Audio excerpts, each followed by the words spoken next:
e você assistirá a seguir é apenas um corte. Continue ajudando o Rio Grande do Sul utilizando nosso Pix, contatoliterascience@gmail.com. Bom, avançando nesse aspecto, a gente tem que ir entrando um pouquinho mais para falar de mecanismo. Se dicotomizou por muito tempo, e isso é uma coisa que qualquer um que ler ou buscar estudos envolvendo fadiga, certamente vão encontrar conceitos que referem-se ao processo como fadiga central ou fadiga periférica.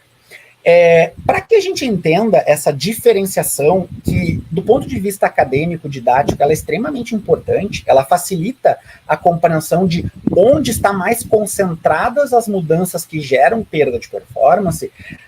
É importante a gente pensar numa parte mais geral de gerar o movimento, uma parte mais resumida de fisiologia neuromuscular básica, né? A gente tem um processo de comunicação, né, de envio que vem desse córtex motor para o motoneurônio, para as fibras musculares que vão gerar o processo de contração posteriormente. Por que é importante a gente retomar e relembrar isso aqui? Esse sistema todo ele é afetado. Então, esse sistema todo é o responsável pela geração de força. Qualquer problema que venha a acontecer nesse processo, ele vai gerar prejuízo na geração de força. Então, quando a gente observa esses videozinhos, essas animações clássicas envolvendo esse processo de contração, é super importante a gente lembrar que eu tenho esse estímulo que vem do sistema nervoso central, chega até a junção neuromuscular, formação de potencial de ação e liberação de cálcio, mas eu tenho a formação de pontes cruzadas que depende de ATP. Por que a gente entender esse processo todo é importante? Porque, principalmente aqui, na parte mais periférica da geração de pontes cruzadas, a gente tem uma necessidade de ATP. E aí, para o pessoal que gosta da área, embora a gente tenha muitas vezes a gente veja a repercussão mais clara do ponto de vista biomecânico, né? A gente mede a perda de força, a perda de velocidade, a perda de potência que é induzida pela fadiga. Para entender mecanismo, a gente sempre precisa dar um passinho mais aprofundado para aspectos mais fisiológicos e mais bioquímicos desse processo. Então, uma das primeiras coisas que a gente tem que ter em mente é o processo de geração de energia, tá?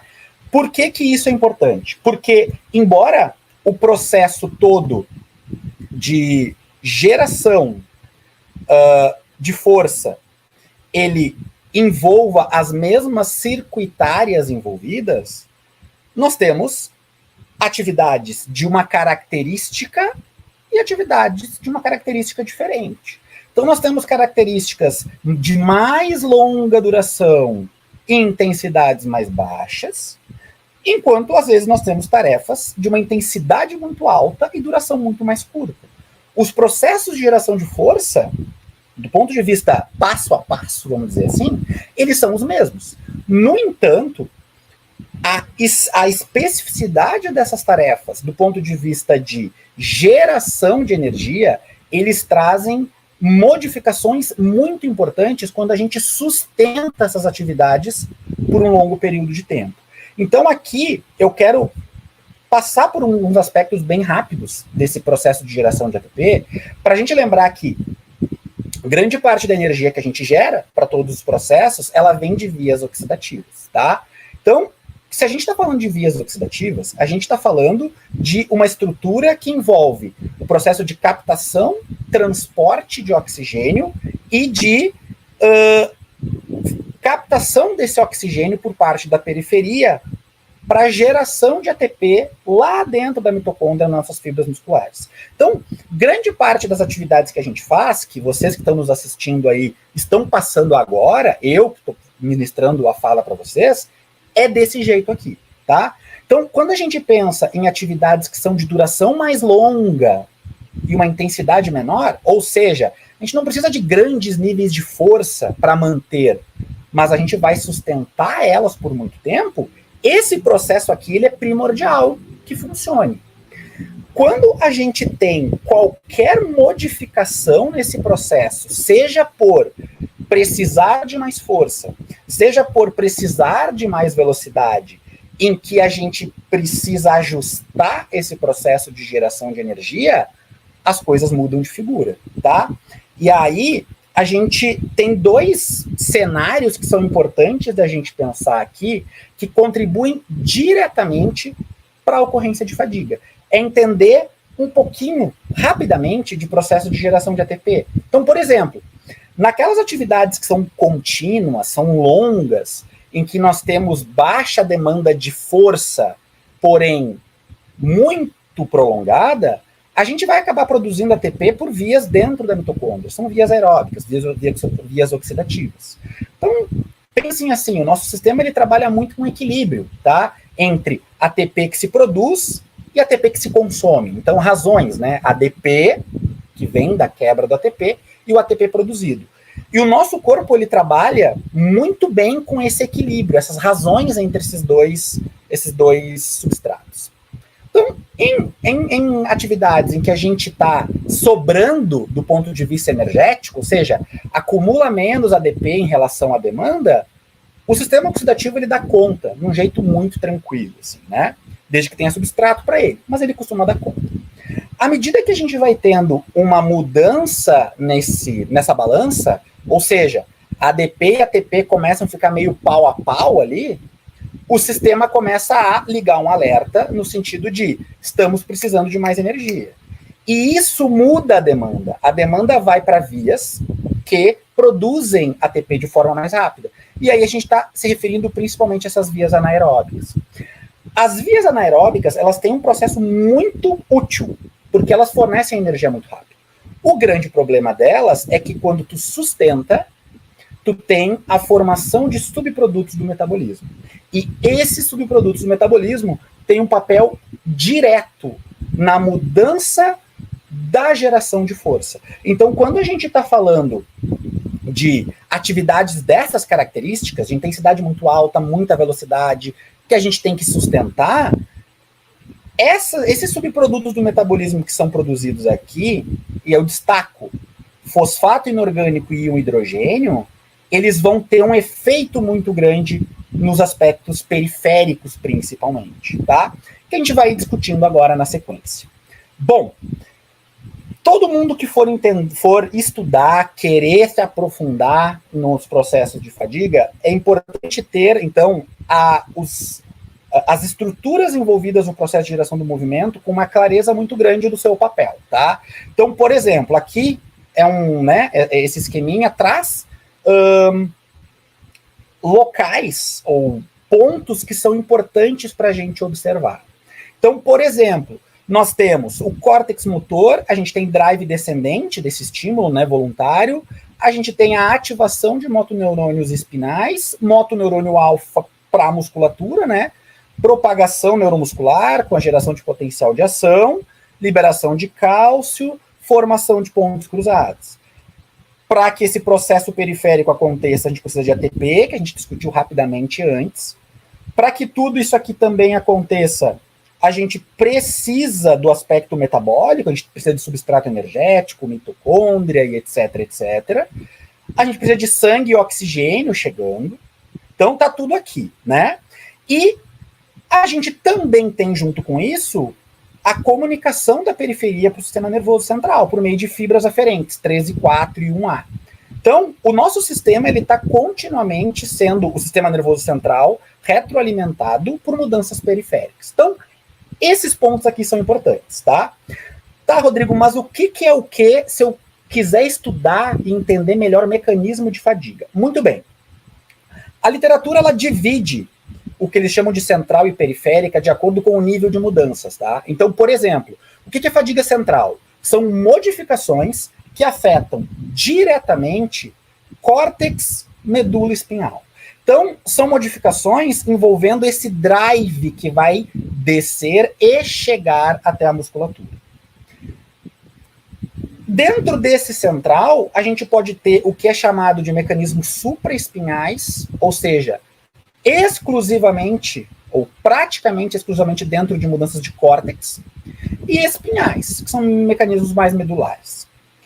E nós temos os mecanismos periféricos, que são mecanismos que envolvem junção neuromuscular para baixo. O que é importante a gente ter em mente aqui? Obviamente, a gente tem uma retroalimentação aqui. A gente não tem esses efeitos, esses mecanismos trabalhando de forma isolada. Eles estão continuamente se comunicando, um afetando o outro. Então, essas são as estruturas. O que é um ponto aqui? Qualquer prejuízo na performance motora, então, essa perda de desempenho, ela vai estar relacionada com alguma mudança em alguma dessas estruturas aqui, certo?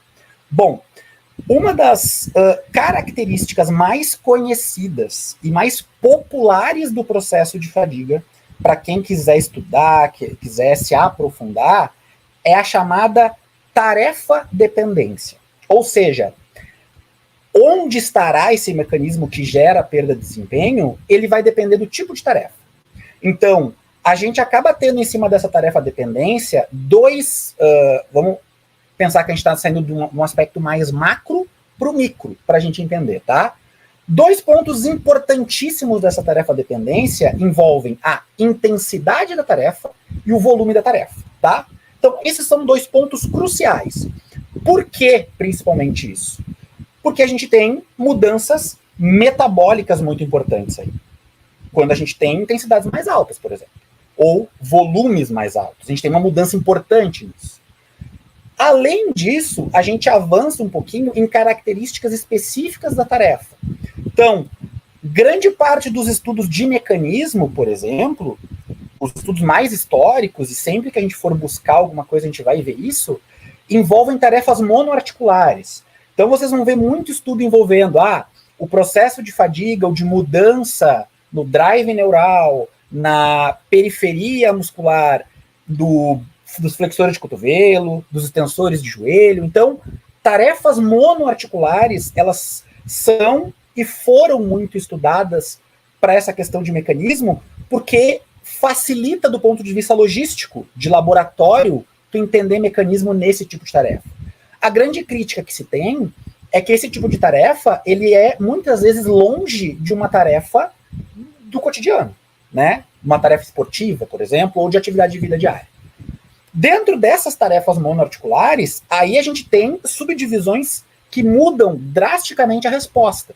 Porque nós temos grupos musculares que respondem diferentes ao mesmo tipo de tarefa, mesma intensidade, mesmo volume, respondem diferente. Por quê? Porque tem diferenças em tipo de fibra, por exemplo, que vão responder de forma diferente, né, no aspecto metabólico. A gente tem maior ou menor oferta de oxigênio, porque tem maior ou menor compressão vascular, posição, mudança de posição da articulação, músculo ser biarticular, monoarticular, tudo isso muda. Tipo de contração, velocidade de contração, então tudo isso é afetado. E nós também temos as tarefas locomotoras, que as tarefas locomotoras, elas aí, pelo menos, criam um cenário mais próximo à realidade, porque eles diferem no aspecto do tipo, né? Então a gente tem muitos estudos envolvendo corrida, muito estudo com ciclismo, muito estudo já mais recente envolvendo tarefas intermitentes, que vão tentando identificar a forma e a dimensão da mudança que gera a perda de performance. Somado tudo isso, a gente tem uma série de outras subdivisões que vão afetar toda essa parte aqui que vocês estão vendo.